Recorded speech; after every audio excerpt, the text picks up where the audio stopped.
As Grant Oster, I met Laura while pursuing my MC degree in chemistry in graduate school. We fell in love, and after 6 months, just before her Ma in art history graduation, she reciprocated. Our intimate life was excellent, and she never complained. Less than a year after her graduation, we married and secured jobs in the same city.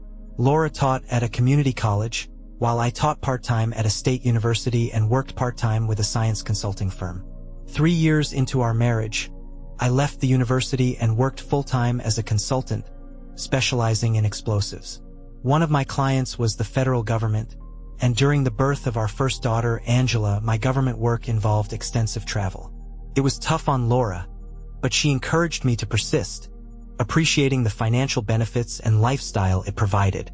2 years after Angela's birth, we had our second daughter, Grace. Despite my travel, Laura insisted I stick with consulting, considering the additional responsibilities of raising 2 children. When our daughters turned 5 and 7, my schedule eased, and Laura returned to work, securing an administrative position at the local university.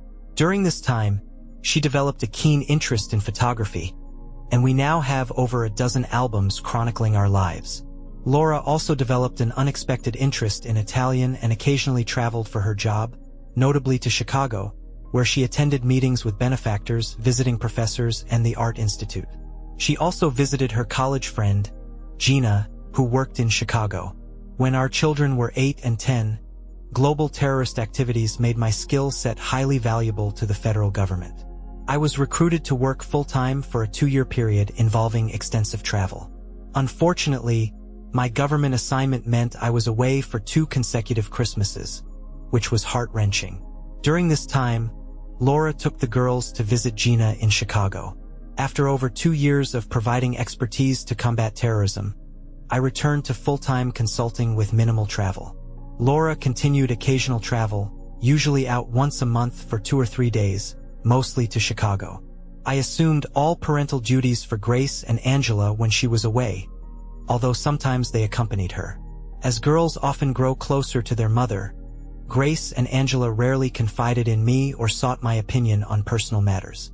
They were not as talkative about their trips with Laura to Chicago, and they never shared their experiences.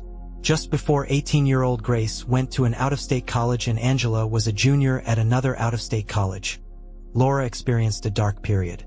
She attributed her tears to becoming an empty nester and suggested a shopping trip to Chicago with the girls. The trip was hastily planned and required several long phone conversations with Gina in Italian. Upon Laura's return from Chicago, she showed a more positive outlook, although not entirely back to normal. However, what surprised me was the limited number of purchases they brought back from their shopping trip. I learned that some items would be shipped later, including those sent directly to the girls' college addresses. I observed a positive change in my intimate life, which coincided with Grace leaving for school. I attributed this positive shift to Laura and me growing closer as empty nesters. Then, the pivotal event in my story unfolded. I took an unplanned break from work around noon on a Thursday without informing Laura. I intended to play 9 holes of golf, but my plans were thwarted by rain. Nevertheless, I was preparing for our upcoming anniversary and wanted to surprise Laura with a party. To execute this plan, I consulted with an event planner. Around 3 p.m., a delivery man arrived with a wooden crate marked fragile. Using a dolly, he brought it up the 4 front stairs to our house. The crate was addressed to Laura, and after signing for it, we positioned it in the living room with the "This Side Up" label properly displayed. The delivery of the crate struck me as unusual, and I couldn't fathom its contents. Examining the return address, which read Romano Photography Studios along with an address in Chicago's Center City, I called Laura at work to inform her about the delivery. Initially quiet, she mentioned it was work-related and supposed to be sent to her office. 3 factors raised suspicions. 1. Laura's prolonged silence on the phone. 2. Her commanding tone when instructing not to open it. And 3. Her overall uptight demeanor. Intrigued, I took photos of the crate and entered the return address information into my laptop. Upon Laura's return from work, she hurriedly inspected the crate, appearing suspicious of tampering. When I asked about its contents, she became vague and standoffish. Sensing something amiss, I offered to help open it, not only to be helpful but also to gauge her reaction.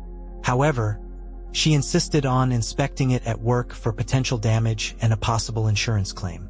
The next morning, before I left for work, 2 maintenance personnel from her college carefully moved the crate to a school van under Laura's supervision. When I shared my enthusiasm about the school exhibition, she avoided eye contact and hesitated, mentioning uncertainly that she wasn't sure if that was the purpose. The fact that she stuttered twice within 14 hours discussing the same topic, something unusual for the usually eloquent Laura, only fueled my curiosity. Even more, Laura's subsequent silence about the mysterious crate over the following 2 weeks raised suspicions. Since the arrival of the enigmatic package, I gathered most publicly available information about Romano Photography Studios. This entity served as the U.S. business front for the globally renowned photographer Piero Romano, someone I might have vaguely heard of previously. Surprisingly, Laura, despite frequently discussing artists and photographers in connection with her photography hobby and university work, had never mentioned him. Piero Romano had a distinctive style, with most of his photos featuring both genuine photographic realism and various effects. He excelled in traditional photographic techniques like bokeh blur, panning, rule of thirds, and long exposure, often combining multiple effects in a single photo.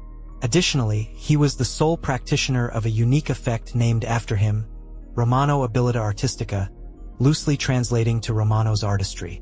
While much of the information about Piero was intellectually and artistically intriguing, 2 astonishing facts stood out. The person overseeing administration at his studio was his niece, Gina Romano Biani, a friend of Laura's whom I had met only once and never in Chicago. Known to me by her married name, Gina Biani, she was also the one Laura and the girls visited in Chicago. Additionally, Piero had died in a car crash on September 1st of the preceding year, and his memorial service in Chicago before his body was sent to his ancestral burial plot in Italy took place on September 6th. The timing seemed highly coincidental. Laura became emotional around September 2nd, supposedly about becoming an empty nester, and her and the girls' shopping trip to Chicago from September 5th through 8th. Despite the crushing realization, the only plausible explanation was that Laura had been involved in a genuine love affair with Piero Romano for at least 10 years, and my daughters were aware of it. Another intriguing detail emerged. A Chicago exhibition of Piero's most famous and stimulating works, including those owned by private collectors and some never seen publicly before, was scheduled for April 16th to 18th, 3 weeks away from when I discovered this information. I was confident that Laura would have a business trip to Chicago around that time, despite the 18th being my birthday, and the exhibition likely featuring the photographs from the crate delivered to our house 2 weeks earlier. I have never felt more driven in my life to devise a plan for addressing my unfaithful wife and disloyal daughters.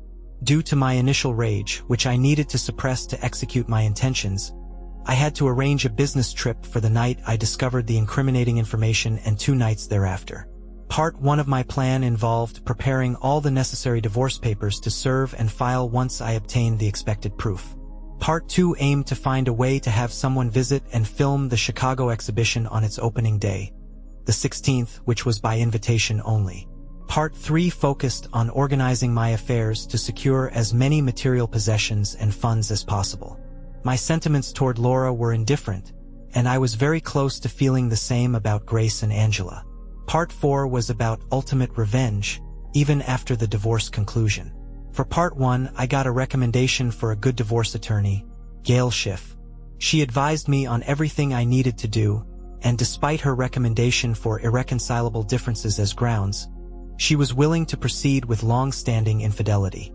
Gail just needed a modicum of proof before she could file the papers, which I expected to have for her on the morning of the 17th. For Part 2, I gathered as much information as I could about art appraisers with any relation to Chicago. I found a young appraiser named Roberto Milan trying to build his business. I went to see him in Chicago and talked with him for almost a full day. Roberto was familiar with Piero's work and certain he could get an invitation to the opening on the 16th. Not averse to filming the photos I thought would interest me using a small, expensive, easily hidden HD camera I gave him, he conveyed his belief that he could provide a thorough and high appraisal of the photos. Roberto's final words, expressing the desire for a challenge to establish himself as a legitimate player in the art appraisal world, convinced me to hire him for a segment of parts 3 and 4. For another segment of part 3, I cashed in 2 bearer bonds from our safe deposit box totaling about $25,000. I couldn't remember if Laura knew about them, and she certainly wouldn't now, as they were now worth together about $25,000. For another segment of part 3, I provided my attorney with a complete list of all our assets, including an appraisal of our house. I took photographs of all Laura's jewelry and all contents of our safe deposit box, minus the bearer bonds, and provided my attorney with updated bank statements, credit card numbers and outstanding purchases, retirement plans, and brokerage accounts. As a small segment of part 4, on the last day of my supposed absence, I sneaked into the house while Laura was at work. I took a magic marker and erased my face from every photograph in the dozen or so albums she had compiled over the years. Having never examined them in their entirety before, I was surprised to find that I appeared in no more than 15% of the photos. I also discovered 2 previously unseen photos that even if I had come across them before, I would likely have considered innocent. They featured Laura, Gina, Grace, Angela, and notably Piero. I made high-quality scans and photocopies of these photos before returning them to the album, marked with a black marker across them, an arrow pointing to Piero, and a legend declaring him the love of Laura's life. 2 days after my return from the business trip, Laura informed me that she had to go to Chicago from the morning of the 15th to the afternoon of the 19th. Expressing disappointment about not spending my birthday together, I suggested accompanying her, and she smoothly demurred, stating it was all business. She promised to take me to a resort the following weekend, asserting she would make it up to me in a way I hadn't ever experienced before, following that statement with a kiss. At that point in time, I regarded her as a $3 fancy woman, so I just enjoyed myself. She gagged a little and obviously wasn't pleased but pretended that she was, asserting it was only a sample of what's to come. Darling, for all of parts 1, 3, and 4 of my plan, there was a particularly risky aspect. However, the rest, especially after getting comfortable with and hiring the art appraiser, I was quite confident would fall into place. The risky part involved talking to Grace. Deciding that I needed a face-to-face with her, as soon as I dropped Laura off at the airport on the morning of the 15th, I drove the approximately 180 miles from Columbus to Carnegie Mellon University in Pittsburgh, where Grace was studying chemical engineering. Why Grace and not Angela? While both girls took after their mother more than me, Grace was by far more like me, at least in terms of how her brain worked, than Angela. Neither Angela nor Laura could ever conceive of a course of study in chemical engineering, closely related to my degrees in chemistry. Also, Grace had a harder time lying than either Angela or Laura, and although her failure to advise me of Laura's love affair with Piero suggested otherwise, or maybe not, she seemed more concerned with a nuclear family than Angela was. I called ahead to Grace's cell phone when I was about halfway there, and she actually seemed excited to meet. I told her I'd take her to a late lunch at a real restaurant. We met at the eatery of her choosing about a mile from campus and got a secluded booth. After our meal, I informed Gracie that there was a very serious matter I needed to discuss with her. She displayed a perplexed expression before continuing. I asked for her assurance not to disclose our conversation to anyone, including her mom and Angela, until the day after my birthday. I made a request for her promise, raising my hand in the I swear position. She seemed surprised and commented, "Wow, sounds serious. Okay, Dad, I promise I swear," lifting her hand and attempting to force a smile. I then revealed I learned about your mother's involvement with Piero Romano, and I'm contemplating the possibility of a divorce. "Oh no, Daddy," she exclaimed, covering her mouth with her hand, tears welling up instantly. I continued, "There's only one hope. I need to gather all the information you have about it, and I need you to undergo a DNA test." "What?" she exclaimed, nearly on the verge of a meltdown. Observing that the restaurant wasn't the appropriate setting, I instructed her to meet me outside, and afterward, we'd head to my car.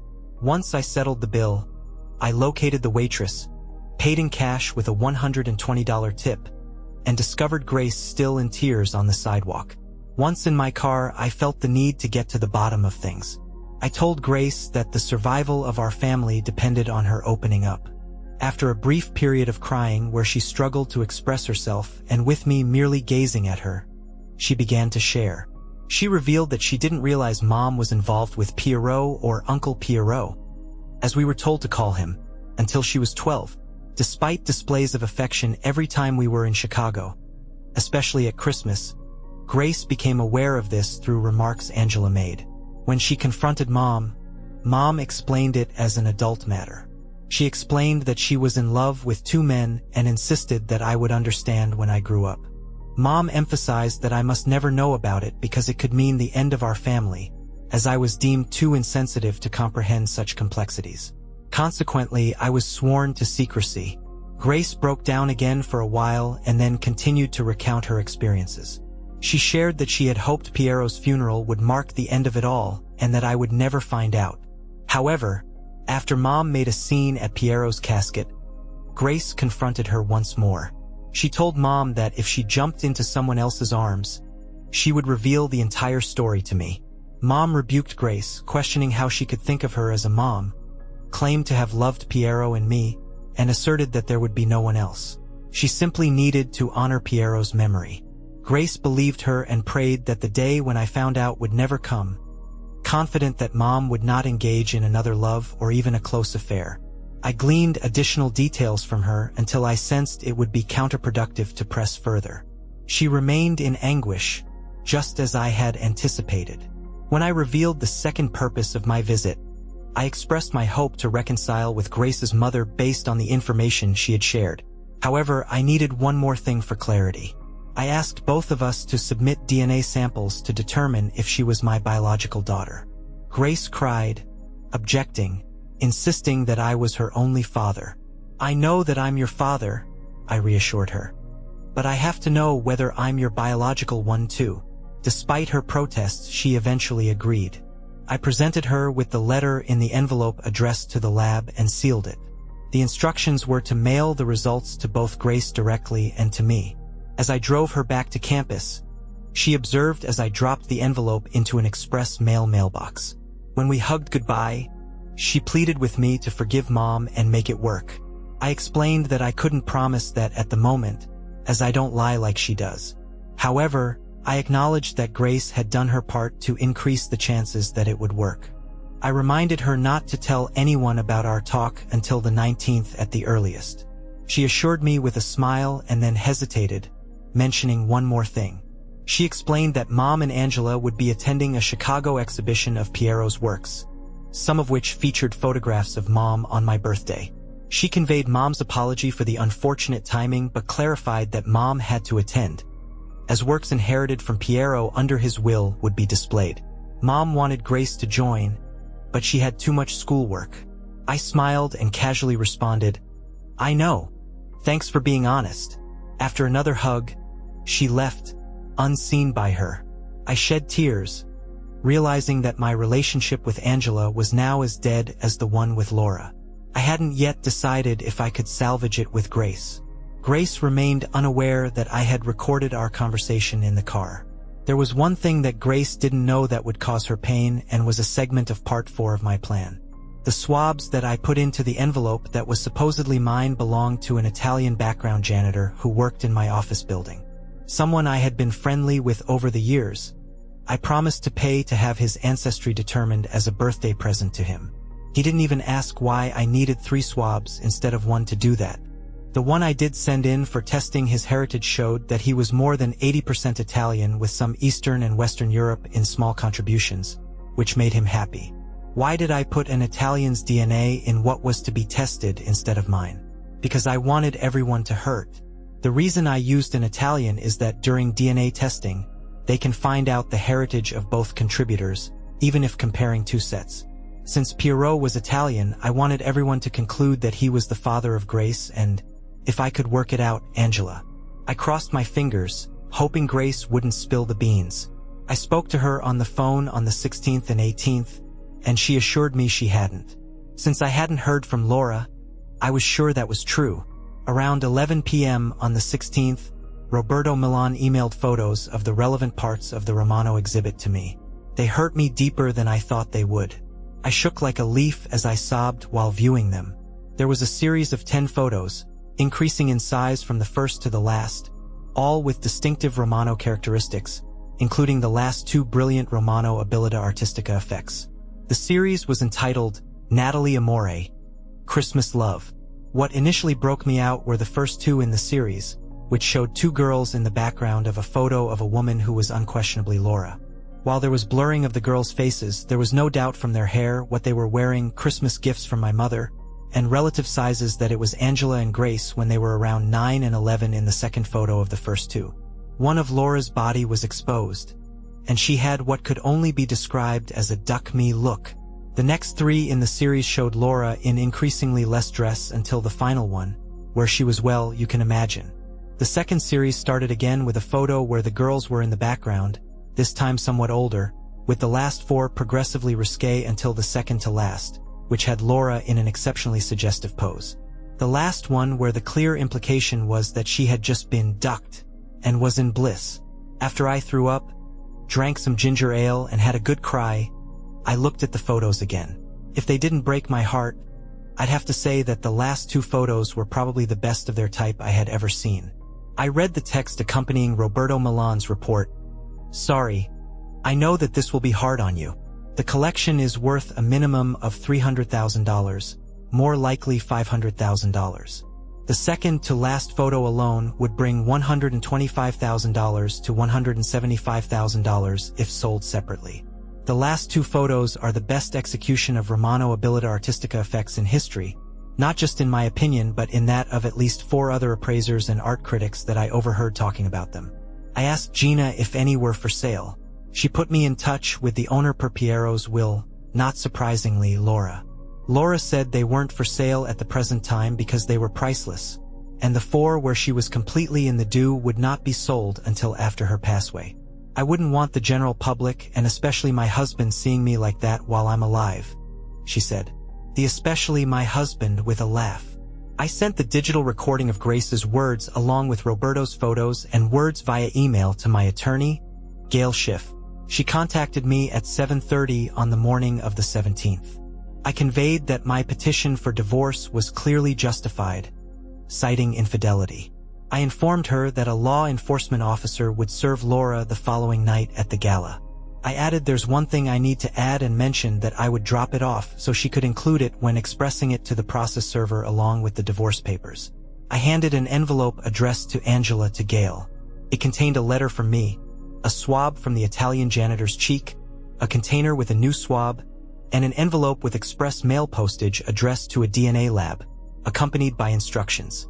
The letter to Angela conveyed the message that if there was any hope for a future relationship between us, she needed to swab the inside of her cheek, place it in the envelope addressed to the DNA lab with my swab already in it, and send it via express mail. The lab had instructions to mail the results directly to her at school and to me. I emphasized that even if she didn't desire a future relationship, she still needed to comply. If she didn't, I made it clear that I would ensure our finances were tied up for years, leading her to say goodbye to tuition, room and board, and expenses for the end of her junior year and her senior year at the expensive private college she attended. I pointed out that even if her feelings towards me matched her past actions and inactions, it was in her self-interest to do as I asked. I mentioned that Grace had already complied. The letter was signed, "Your father, Grant Oster." I was glad that I wasn't there when the reality hit the fan in Chicago on my birthday.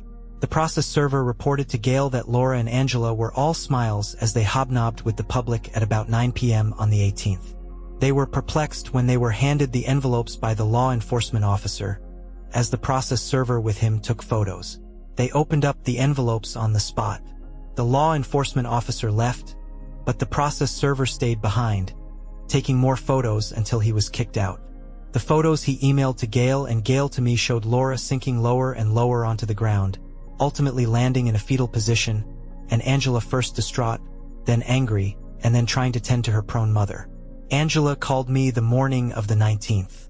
After expressing her disgust with the way I handled serving the papers, I responded strongly, using language I had never used with her before, expressing that it was tough, and she should tell it to someone who cares. Following this, She stated that she wasn't inclined to do the DNA test in a sarcastic tone. I questioned whether she didn't want to find out who her biological father is, as opposed to the one who has been supporting her all these years. She replied, affirming that I am her father.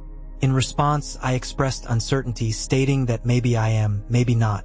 However, I emphasized that one thing is certain. I've already instructed my attorney to freeze all of her mother's and my accounts. I assured her that there would be no money for her education or living expenses since she's 20 years old in the future unless she mails that envelope with her cheek swab. Now that I think of it, I mentioned to her that I would need a video of her swabbing her cheek, putting it in the envelope and mailing it all at the same time to believe her. This was due to the lies she had told me over the years. I emphasized that I hadn't lied to her, and she retorted, pointing out that I hadn't told the whole truth, as my sister would have her tuition paid. I expressed my displeasure, stating that she seemed to be as unpleasant as her mother, and I had no intention of wasting time discussing it further because it disgusted me. I gave her an ultimatum. Either do as I say and email me the video, or this would be the last conversation we ever had in her life. After that, I forcefully hung up the phone. It's satisfying to have a landline where slamming the phone down makes a statement, unlike a cell phone where pushing the red button provides no emphasis. The mother did not attempt to call me from the 18th to the 21st. She likely delayed her return to Columbus for 2 days, consoling herself with her close friend Gina. The excitement at the exhibition on the 18th made its way into 2 local Chicago papers, complete with a photo of Laura, seemingly provided by the process server. Amid the urge to expel my stomach content, I found some amusement. It was apparent that Laura had visited the house, which I no longer considered a home, on the 22nd. I deduced this as the envelope I had left on the new front door reinforced with steel, and a changed lock similar to the side and rear doors had vanished. My attorney's message on my cell phone indicated the need for a discussion. The envelope was addressed to vile ducking slut, an assumption I believed Laura would recognize. My brief message inside conveyed, "Hey, contact your attorney regarding the retrieval of your personal belongings. The sooner we sell the house and conclude our sham of a marriage, the better. I'll resist any attempt by you to return to this house until it is sold. Consider doing something decent for once in our farce of a relationship and don't resist it, even though economic reasons seem to be your sole motivation, given your lack of love or respect for me. Your formerly clueless ex, Grant. P.S. The doors are booby-trapped. Any unauthorized entry will start all of your previous family albums on fire." It required a court appearance by the attorneys for something to be worked out with respect to living arrangements. I probably could have gotten exactly what I wanted if I didn't put that PS on the note to the slut. But I couldn't help myself. We finally, through our attorneys, agreed to both vacate the house and immediately put it on the market, with the amount of our temporary housing expenses considered in the division of assets. Laura tried to be difficult in the monetary negotiations, but she had no bargaining power because she acquired her precious photographs from Piero while we were still married. When I demanded 5 photographs, she could choose one, then me, etc., until all 10 were divided up. According to her attorney, she got hysterical, especially since, by that time, she had seen how I had doctored the family photo albums. At Laura's insistence, we took Roberto's appraisal of the photographs, one done by an appraiser hired by her, and one by a neutral appraiser. Hilariously, Roberto was the lowest one, costing her $200,000 more than if she had accepted his appraisal. Since this was seriously cutting into what she would end up with, she offered me 2 of the photographs that she chose. However, she rescinded that offer when I had my attorney tell hers that I agreed as long as she had them delivered to the local firing range, and she watched what I did to them. When all was said and done, by the time the divorce proceedings had concluded, Laura was left with her personal possessions, half the furniture and 1/4 of the sale price of the house, nothing else, including no alimony, but a suspended jail sentence. More about that later. We did agree to jointly pay all of the college expenses of Grace and Angela until they graduated, but nothing more than that. As for Angela and Grace, as expected, the DNA results came back that they were not my biological daughters. That infuriated Laura so much that she almost had a stroke. I talked to Grace about it, not Angela, who had complied with my request solely to get her college expenses paid and apparently was happy with no future relationship with me. My daughter conveyed that her mother claimed the DNA test results were incorrect. According to her mom, she asserted that during her marriage to me, she never had any close relations with anyone other than me and Piero. Additionally, she insisted that she never even met Piero before our daughter was born. I responded by questioning why, if that were the case, our daughter's father had Italian ancestry like Piero while my family lineage is entirely Dutch on both sides. I expressed my skepticism, highlighting that her mother has proven to be a pathological liar throughout our more than 24-year relationship, deceiving me about her love for me, despite all this. She mentioned that her mother desired another DNA test. I explained to my children that the DNA test wasn't going to happen since they were not minors and it was unrelated to the divorce. I clarified that I merely wanted to know the truth in my mind, and I wanted both of them to be aware of it. I reminded them that they witnessed me swabbing my cheek, putting the swab in the envelope, and then mailing it. In response to my daughter's request, I mentioned that her mother's desire for a face-to-face conversation wasn't something I would entertain. I informed them that I instructed my attorney to ignore her repeated requests. I questioned why I would have any reason to engage in a conversation with her. My daughter pleaded with me not to use derogatory terms for her mother and expressed her continued love for her despite her faults. She asked me as a favor to talk with her for an hour. I conveyed to Grace that I couldn't comply with her request. While I had forgiven her and desired to maintain a relationship with her, I made it clear that there was nothing, absolutely nothing, that would lead me to engage in a conversation with her mother. Now for Laura's suspended jail sentence and getting only 1/4 of the proceeds of the sale of the house. After my phone conversation with Grace about the DNA test and Laura's desire for a talk with me, she did something stupid. I thought that she might pull something, so I hooked up and walked around with a panic button connected directly to a private security company. One night, a woman knocked on the door of the condo that I was renting during the divorce proceedings until the final financial details were worked out. I didn't see the two big guys and Laura standing out to the side when I looked through the peephole. As soon as I opened the door, the two big guys burst in and grabbed me, but not before I pushed my silent panic button. After being forcefully seized, they pulled me to a chair and secured me to it while Laura came in, and the other woman departed. Laura expressed regret for resorting to such measures, attributing it to my refusal to meet with her and redo the DNA test, which she insisted was incorrect. Following this, she initiated a conversation with some upbeat remarks, claiming she always loved me, and asserting that her affection extended to Piero as well. She contended that her heart was expansive enough to encompass love for both of us. She realized that we were past the point of reconciliation but just wanted to get things off her chest as she was talking to me. She was holding a swab up, obviously. She was going to force a DNA sample from me. It really irritated her that I made no verbal response whatsoever to anything that she said. I refused to even acknowledge her presence, trying my best to avoid all eye contact. Fortunately, as she was about to have her two goons pry my mouth open for a DNA swab, there was a response to my panic button. The security company had called the police, and 3 cops with weapons drawn barged into the house. They found me tied up, and one of the miscreants had illegal items in his pants pocket. I explained the situation, and the cops ignored Laura's plea to simply let them go. They meant no damage, and they arrested the 3 of them. The little kidnapping event didn't play well with the judge in our divorce proceedings. After she let it be known that if she had to rule, it would be really bad for Laura. I got the division of assets and other considerations set forth above. The criminal court took pity on Laura since it was her first offense. She got a 2-year suspended sentence and a $10,000 fine, which was from her share alone of the marital assets. The 2 guys didn't fare as well because they had shady histories.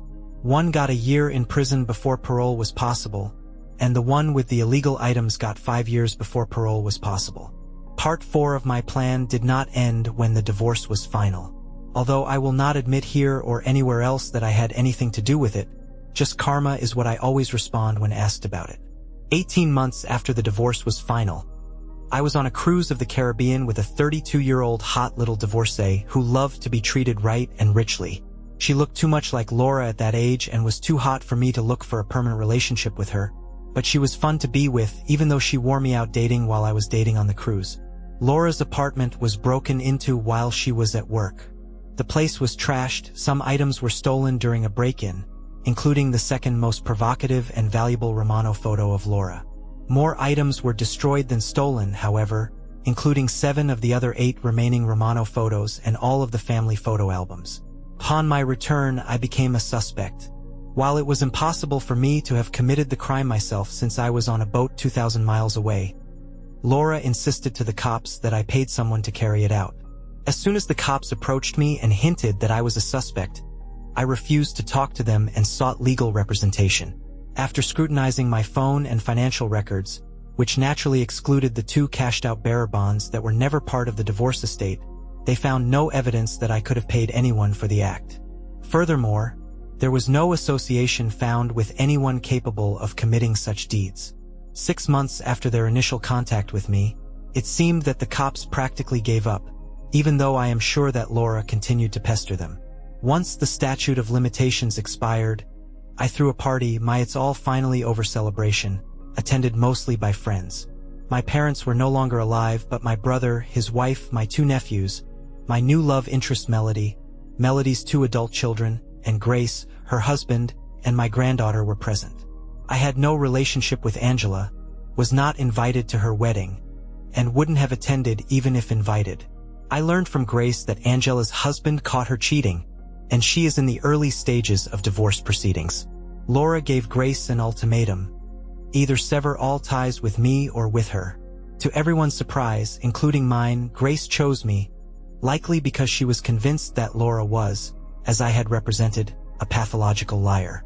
More importantly, Grace recognized the negativity of her mother, throwing her relationship with her paramour in her daughter's face and having them lie to cover up her cheating. Grace didn't want her children exposed to that attitude. Only one thing has caused friction between Grace and me in the last 5 years. I disclosed the truth about the DNA testing. She was initially upset with me but forgave me, just as I forgave her for her duplicity over the years. She was actually very pleased that I was her biological father, and I had another DNA test done to provide additional confirmation.